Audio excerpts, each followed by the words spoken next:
Hey everybody, how's it going? Today I would like to read you a letter that I saw online from someone who is in dire financial straits and in need of serious financial advice and counsel before they end up in the poorhouse. Dear Market Watch, I am 49 years old, turning 50 this year, and my wife is 34. We have 2 young children under the age of 2 and twin girls, age 11, from my prior marriage.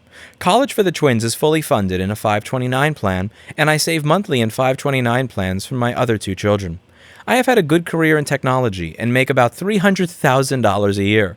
We max out all retirement vehicles, and we have 0 debt aside from our primary residence. We also have approximately 8 rental income residential properties that net us about $6,000 per month after all mortgages and expenses. Passive income, if you will. Our monthly target expenses are about $10,000 to $12,000 on the high end. Combined, we have $1.7 million in IRA and 401k assets and approximately $500,000 in cash and after-tax savings in Fidelity and E-Trade accounts. All are in stock-heavy aggressive portfolios, and I self-manage my IRA averaging a 12% return. I started a new job in November 2020 after being let go from my prior position due to COVID and the need to cut expenses. At 50, while I'm employed, I'm fearful that my job can end again, and going through another 7-month job search would be incredibly hard on my family and me. I lose a lot of sleep worrying about tomorrow. I want to retire and have my wife retire, likely in Colorado when I'm 58, if I am not forced to retire sooner. I obsess on retirement calculators and try to see if I can achieve this, but one tells me we will be okay, while another tells me we will be short and run out of money in 20 years. I also have no idea how to look at health insurance costs for my family when not employed, and how to factor that into a plan where my spouse will outlive me by 20 years. I want to make sure she will be okay and never run out of money. We are both in good shape, work out, and have good longevity on both sides of our family. She has worked long enough to qualify for Social Security. I want to retire because I am going to be an older father and love my wife and children very much, so if I can maximize my time with them while not working, but not sacrificing too badly on expenditures, I would like to do so. I just cannot figure out a plan. I just cannot figure out a plan. What I loved was the top comment on this article. Dear Market Watch, I'm a self-made billionaire who has sold multiple tech firms to Google. I own 13 properties, including a small moon in orbit around Jupiter. As I write to you from my yacht, moored off the coast of Palermo, I can't shake the suspicion that I'm simply not financially prepared for retirement, despite the fact that I earn a rate of return on my investments higher than most private equity managers. Any advice? And the obvious point that he missed there is that he is 50 and his new wife is 16 years younger than him, because so not only is he independently wealthy, making $300K a year, has beautiful children, has many rental properties, has over $2 million in assets, but he traded in his wife for a younger wife, which is something that, admittedly, once you're in the $2 to $10 million range and making $300K a year, or so I hear, this tends to be something that's easier to accomplish.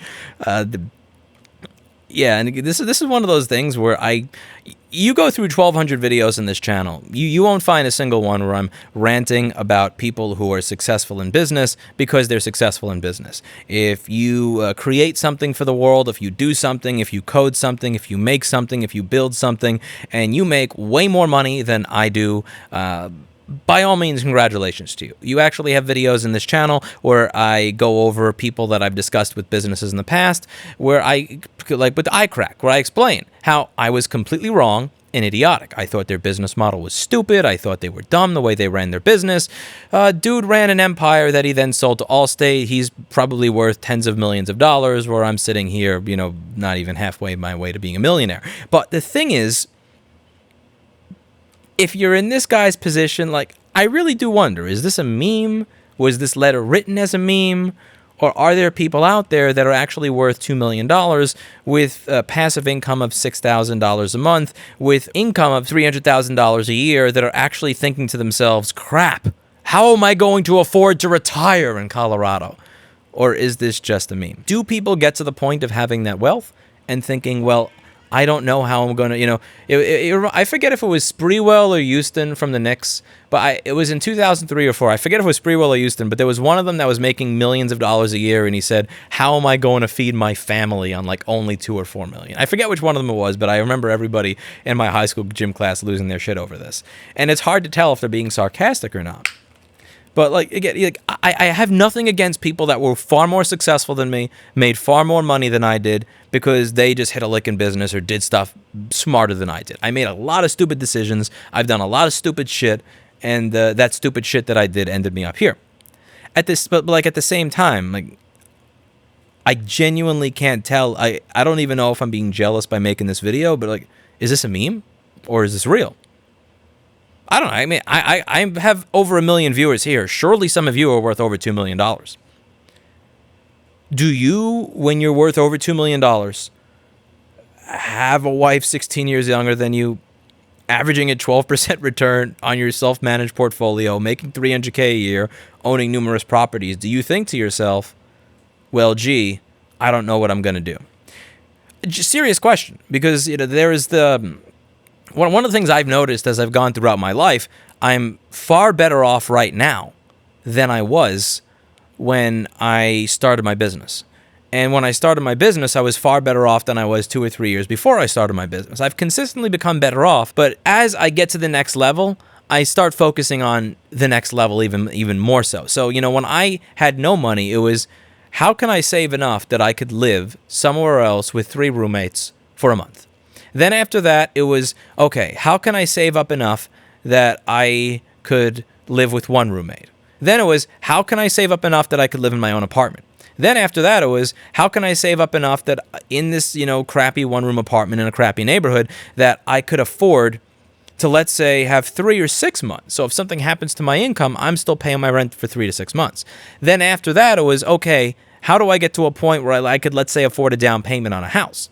And that's kind of the point I'm at now. But what I've heard from others is that, yeah, but then once you get to that point, then your mind's going to focus on, okay, how do I be able to pay off the whole house? Then once you own the house, it's, okay, how do I have enough money that if I wasn't able to work for the rest of my life, I could afford to live? And I kind of hope that that's not the way it works, where the more financially secure you become, the more you focus on being financially secure in the case of a bigger and bigger apocalypse.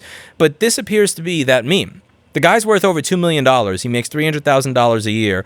He has, beautiful wife and kids that are partially funded sending through college.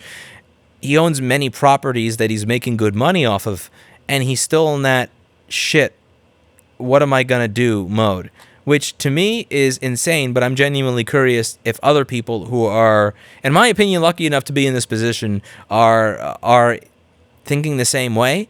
Or like, is it one of those cases where the more money you make, the larger the problems that you try to solve are? Is it one of those things where, like, you have 10,000, so you're trying to solve a $100,000 problem. Then when you have $100,000, you try to solve a $1 million problem. Then when you have $1 million, you try to solve a $5 million problem. Or is this just a meme? Anyway, let me know what you think in the comments down below, and I'll see you all in the next video.